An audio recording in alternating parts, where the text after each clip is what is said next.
Bismillahirrahmanirrahim. Assalamualaikum warahmatullahi wabarakatuh. Halo teman-teman Microstalker dan juga sahabat kemanusiaan di rumah. Ketemu lagi di channel saya.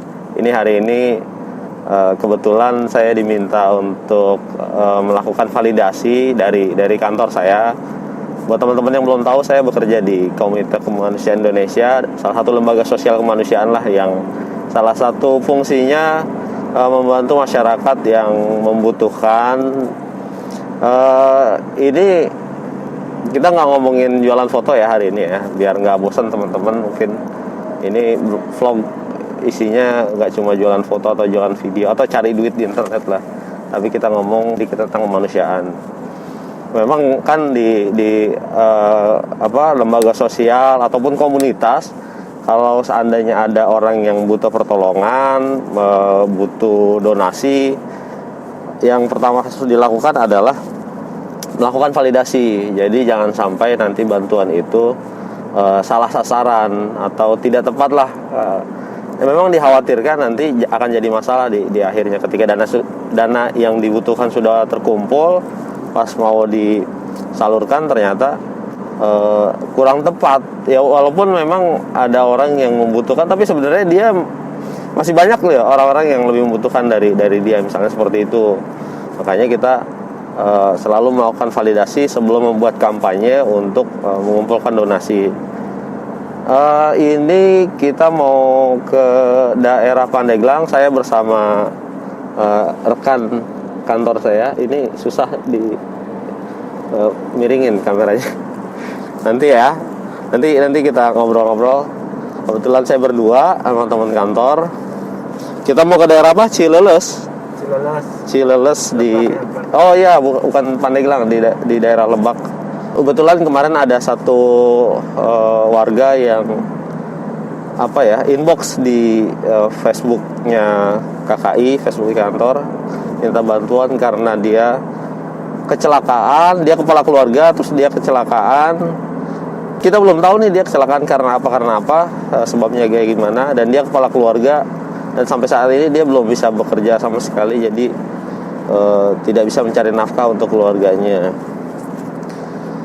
Ini kita baru sampai di daerah Kabupaten Tangerang ya, Pak Fajar ya. Nah ini mumpung kita lagi di mobil, kayak waktunya cukup lama. Saya mau cerita, saya mau sharing tentang salah satu pengalaman saya waktu kita melakukan rescue di Banten. Waktu itu tsunami Banten tahun 2018 akhir. Saya ingat banget waktu itu beberapa hari sebelum tahun baru ya. Jadi saya lupa tanggalnya, tapi kejadiannya itu Sabtu malam Minggu. Ketika itu jam sekitar habis maghrib sampai mungkin jam 9 ada kabar dari BMKG bahwa telah terjadi tsunami yang diakibatkan letusan Gunung Anak Krakatau ya. Kemudian banyak memakan korban. Waktu itu sampai ratusan yang menjadi korban, sampai ada yang hilang juga, dan yang pasti rumah-rumah juga banyak yang hancur. Nah, saya mau berbagi pengalaman lah ke teman-teman Microstalker dan juga teman-teman sahabat kemanusiaan di rumah. Waktu itu kejadian malam Ahad, tapi kita baru bisa jalan itu sekitar hari Senin siang, karena mungkin keterbatasan tenaga dan juga keterbatasan banyak masalah teknis yang harus, karena mendadak banget dan itu weekend. Jadi kita baru bisa jalan Senin siang. Kita bawa 2 mobil, 1 ambulan, bawa tim medis, kemudian 1 lagi bawa mobil rescue dan juga beberapa perlengkapan rescue, dan juga beberapa bantuan yang bisa kita langsung bawa dari kantor. Kebetulan ada seperti baju layak pakai, ada sembako juga yang bisa dibawa waktu itu, dan juga terpal ya, karena dibutuhkan untuk membuat tenda darurat untuk tempat tinggal sementara bagi yang rumahnya hancur. Nah waktu itu seingat saya kita sekitar 6 atau 8 orang gitu di 2 mobil. Kita berangkat memang agak siang karena harus persiapan. Sampai di daerah Pandeglang, dekat-dekat Labuan. Pokoknya dia itu di posko BPBD-nya Banten. Itu sekitar malam, sekitar jam 8. Waktu itu memang hujan dan juga memang jadi saya nggak tahu itu kenapa perjalanan jadi sangat lama banget deh. Sampai sudah agak malam, itu sepanjang jalan sudah banyak sekali lembaga kemanusiaan, sudah komunitas juga banyak yang memang mereka siap membantu, dan memang sudah ada yang turun karena sudah selang 1 hari ya setelah kejadian. Kita cari tempat tidur di pinggir jalan, kita tidur di mobil segala macam. Kita tunggu koordinasi besok paginya sama BPBD, sama lembaga-lembaga kemanusiaan, kerelawanan yang lain juga, karena kita butuh data. Kita masih ngeblank banget. Kita kesana tanpa data, cuma berbekal pesan-pesan dari WhatsApp dari grup-grup relawan. Akhirnya besoknya kita baru bisa berangkat ke salah satu daerah yang kecamatan yang paling parah, yaitu Kecamatan Sungur. Cerita dari tim relawan yang duluan ke sana, itu sebenarnya perjalanan itu tidak membutuhkan waktu lama, sekitar 3-4 jam. Tapi ketika kami berangkat, itu perjalanan jadi molor sekitar 6-8 jam kalau nggak salah. Baru pertama kali saya menyaksikan bagaimana lintasan jalan untuk ke tempat bencana itu macet. Macetnya macet total. Waktu itu keadaan lagi cuacanya gerimis. Itu macet total oleh kendaraan warga. Ini bukan warga mau mengungsi ya. Walaupun ada beberapa warga yang dari titik bencana ke titik aman. Ada beberapa memang beberapa mobil. Tapi lebih banyak warga dari titik aman, dari daerah luar Kecamatan Sungur ke arah Kecamatan Sungur. Itu pertama kali saya saksikan. Yang pertama sih kita apresiasi, karena berarti semakin banyak masyarakat yang peduli dengan saudara-saudaranya yang sedang tertimpa musibah tsunami, tertimpa musibah bencana-bencana alam lah. Tapi di sisi lain memang harus ada koordinasi sepertinya, karena dikhawatirkan kalau ada tsunami susulan misalnya, jalanan macet, itu otomatis sangat menyulitkan untuk evakuasi maupun untuk tim SAR ketika mau jalan ke tempat bencana. Sangat lama. Kita ketemu juga ada banyak juga mobil-mobil TNI yang mereka juga sama kejebak macet juga. Ketika kita sampai di pintu masuk Kecamatan Sumur, itu udah sekitar pukul 5 sore, langit juga udah mulai gelap. Kita masih ngeblank data karena provider dari seluler itu hampir semuanya nggak ada yang aktif di sana. Jadi kita informasi dari luar tuh udah terputus. Begitu kita masuk Kecamatan Sumur, itu sudah ngeblank. Kita udah kayak terputus dengan dunia luar lah, tanpa alat komunikasi. Nah, kita juga nggak punya kan telepon satelit. Kita cuma punya telepon handphone yang biasa lah. Awalnya kita masih diskusi dengan teman-teman, ini masuk nggak nih? Karena berita terakhir yang kita dapat adalah bahwa kemungkinan bakal ada tsunami susulan, bahwa kemungkinan Gunung Anak Rakatau itu bakal meletus lagi. Dan ya itu, kalau dilihat desa Sumur itu di peta, itu memang di pinggir garis pantai banget. Jadi kalau ada tsunami ya bakal kesapu deh. Jalanannya itu jalan pinggir pantai.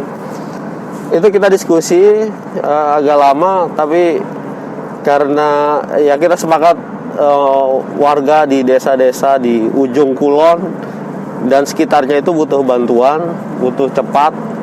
Kita udah berarti 2 hari belum sampai juga. Makanya kita putuskan akhirnya, walaupun cuaca tidak mendukung, waktu juga mepet banget, sudah malam, gelap, akhirnya kita tetap jalan. dengan modal nekat dan juga ya pasrah lah. Semoga baik-baik aja. Akhirnya kita tetap jalan. Kita jalan ke tujuan kita tuh desa Ujung Jaya. Itu di ujungnya Pulau Banten, di Ujung Kulon, dekat Taman Nasional Ujung Kulon. Di Ujung Jaya kita jalan. Kita melewati beberapa desa. Tiap desa yang kita lewati itu gelap sama sekali, nggak ada lampu. Bukan nggak ada lampu, nggak ada listrik. Ya listrik mati. Warga juga nggak ada karena mereka trauma. Mereka takut ada tsunami susulan. Jadi memang kayak desa-desa mati deh. Dan kita masuk ke desa, itu desa sepi, nggak ada, paling ada 1-2 orang yang menjaga. Warga di situ mereka mengungsi ke gunung-gunung karena struktur daerahnya itu sebelah kanannya pantai, laut, jalanan, sebelah kirinya desa. Ke kiri terus itu gunung. Jadi mereka mengungsi ke gunung-gunung. Jadi desa-desa di situ hampir seperti desa mati. Kita masuk desa, keluar desa, pantai. Masuk desa, keluar desa, pantai. Dan itu saat itu adalah ibaratnya adrenalin kita sangat ditantang. Karena ketika kita melewati garis pantai, malam hari gelap, kanan gelap, kiri gelap, cuma ada lampu mobil, gerimis, suara-suara ombak itu sangat kencang sekali. Dan yang kita bayangkan adalah bakal ada air dari sebelah, dari laut yang akan menghantam kita. Itu kebayang-bayang terus tuh waktu itu. Ya kita cuma bisa berzikir lah, kita nggak bisa apa-apa. Tapi ya itu bermodal kita harus membawa bantuan yang kita bawa ini walaupun tidak banyak. Dan juga kita butuh data ya. Yang paling penting selain bantuan yang kita bawa, tim pertama kali ketika datang itu adalah data berapa korban, data yang dibutuhkan apa aja, terus titiknya di mana aja. Ya itu nanti data itu yang di-share ke pusat. Bisa ke sosmed atau ke relawan lain lah, biar titik-titik yang bantuannya masih sedikit datang itu ya bisa lebih rata lah. Akhirnya kita tetap jalan. Sempat kita juga melewati satu desa yang itu banyak TNI-nya, memang mereka sepertinya sedang beristirahat di situ. Itu pengalaman saya yang antara takut mati atau pasrah banget lah pokoknya waktu itu. Tsunami di Banten itu terjadi beberapa bulan setelah yang pertama itu gempa di Lombok. Itu saya sempat juga ikut sama tim relawan memberi bantuan sekitar hampir sebulan di sana. Kemudian dari Lombok belum selesai, Palu tsunami dan juga gempa. Palu lebih parah sebenarnya, tsunami, gempa, dan likuifaksi. Likuifaksi itu setahu saya adalah yang pertama di Indonesia. Ada beberapa tempat sebenarnya, ada 2 atau 3 tempat yang ada likuifaksinya di Palu itu, dan itu sangat luar biasa menyeramkan dan juga campur aduk lah. Kalau teman-teman bisa lihat di daerah situ, rumah bisa bertumpuk 3 masuk dalam tanah. Di Banten, jadi waktu kita sampai itu kita nggak langsung, karena malam, sampai dari pintu masuk Kecamatan Sumur sampai ke ujung di Pulau Banten itu sekitar jam 9, sekitar 3 jam lah, 2 sampai 3 jam. Kemudian karena sudah tidak ada orang di situ, kita cari tempat tidur. Akhirnya kita cari musola, kita bisa tidur di musola. Kita bawa untungnya kita bawa perlengkapan makan, jadi kita bisa isi perut. Lampu juga mati, tapi alhamdulillah malam itu di musola itu lampunya hidup. Kemudian besoknya baru kita bisa beraksi, menyalurkan beberapa bantuan yang kita bawa dan juga mencari data. Besok paginya ternyata hujan. Jadi setelah kita melakukan aksi, data sudah kita dapat, waktunya pulang itu hujan. Hujan sebentar, berhenti hujan, berhenti hujan. Jadi cuacanya memang sangat-sangat tidak menentu. Sepanjang perjalanan malamnya itu sangat sedikit orang kita temui. Hanya beberapa kali TNI dan juga relawan yang sudah ada di sana. Besok paginya setelah kita mau pulang, kita mampir di satu desa yang sudah hancur juga karena di pinggir pantai dia. Namanya desa Taman Jaya itu kita ketemu ada beberapa warga, ada satu ibu yang cerita menarik sebenarnya cerita ini. Jadi ketika sore hari menjelang malam di dermaga di dekat pintu masuk desa itu ada beberapa ekor buaya yang minggir ke pantai. Biasanya tidak pernah ditemukan sama sekali ada buaya datang ke situ. Tapi tiba-tiba waktu itu ada beberapa buaya katanya sih bersandar di situ. Kemudian banyak warga yang melihat buaya itu. Kemudian buaya itu pergi, warga melihat dari kejauhan ternyata ada air yang datang ke situ, ke desa itu, yang menghancurkan desa itu, Porak-Poranda. Nah, karena buaya itulah makanya banyak orang-orang yang alhamdulillah selamat juga. Mereka masih sempat menyelamatkan diri untuk menjauh dari bibir pantai. Saya nggak tahu ya itu buaya apa, buaya jadi-jadian atau buaya muara, saya nggak tahu karena ceritanya cuma sampai di situ. Dan ibu itu juga cuma bilang seperti itu. Jadi bencana di Indonesia ini, terutama di Pulau Jawa mungkin ya, beberapa kali saya baca memang masih akan terus terjadi.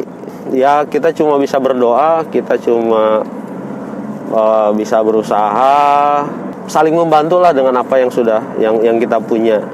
Kalau kita punya harta, kita bisa bantu dengan harta. Kalau kita punya tenaga, keterampilan, ya kita bantu.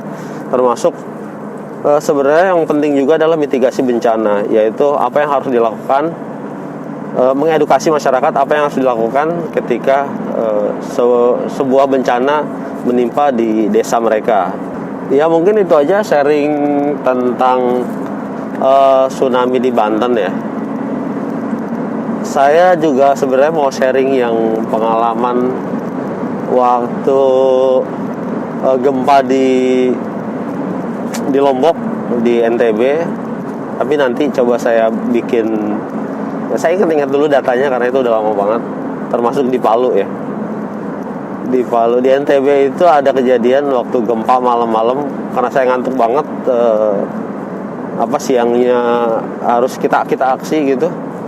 Malamnya waktu kita tidur ada gempa, itu sempat nggak ngeh. Jadi saya keluar sebentar, cuma nunggu gempanya hilang, masuk lagi saya tidur tanpa takut sama sekali. Itu karena ngantuk banget. Nanti kita coba sharing lagi di video selanjutnya ya. Bagi teman-teman yang belum like videonya, silakan di like videonya, di share juga agar teman-teman yang lain tahu. Teman-teman microstalker juga silakan. Kalau ada yang mau request video, mau dibuatkan video apa, silahkan ditulis juga di kolom komentar. Yang paling penting jangan lupa buat teman-teman yang belum subscribe, di subscribe channelnya. Kita ketemu di konten video berikutnya. Assalamualaikum warahmatullahi wabarakatuh.